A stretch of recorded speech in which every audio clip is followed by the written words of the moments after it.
భారతదేశంలో 2000 నోట్ల రూపాయల ఉపసంహరణ తర్వాత నేపాల్ సరిహద్దు ప్రాంతాలలో అవి చలామణి అవుతున్నాయని ఇన్కమ్ ట్యాక్స్ డిపార్ట్మెంట్ దర్యాప్తులో తేలింది. అధికారికంగా నేపాల్లో 100 రూపాయల కంటే ఎక్కువ విలువ కలిగిన భారతీయ కరెన్సీ నోట్లు చెల్లుబాటు కావు. అయితే సరిహద్దు ప్రాంతాలలో కొంతమంది వ్యక్తులు, మధ్యవర్తులు ఇప్పటికీ ఈ నోట్లను అంగీకరిస్తున్నారని తెలిసింది. 2000 నోట్లు తీసుకుని వాటికి బదులుగా 1200, 1600 వరకు ఇస్తున్నట్లు ఆదాయపు పన్ను శాఖ దర్యాప్తులో తేలింది. ఫిబ్రవరిలో నేపాల్ సరిహద్దులోని అనేక ప్రాంతాల్లో లక్నోలోని ఆదాయపు పన్ను శాఖ దర్యాప్తు విభాగం దాడులు చేసి కీలకమైన ఆదేశాలు సేకరించింది. దీనిపై క్షుణ్ణంగా దర్యాప్తు చేస్తోంది. ప్రస్తుతం నిబంధనల ప్రకారం 2000 రూపాయల నోట్లను ఆర్బీఐ కార్యాలయాలు, పోస్టాఫీసులలో మాత్రమే డిపాజిట్ చేసేందుకు అవకాశం ఉంది. దీనికి 30,000 రూపాయల పరిమితి ఉంది.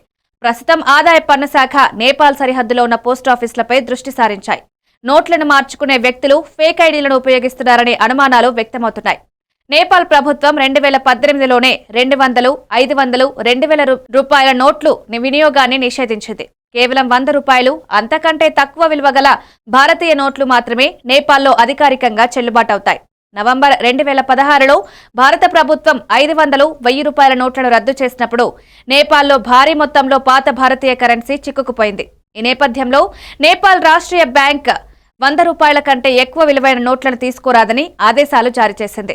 నేపాల్తో సరిహద్దు పంచుకునే ఉత్తరప్రదేశ్, బీహార్ వంటి భారత రాష్ట్రాల సరిహద్దు ప్రాంతాల్లో కొంతమంది ప్రజలు, వ్యాపారులు అనధికారికంగా 2000 రూపాయల నోట్లను స్వీకరిస్తున్నారని నివేదించబడింది.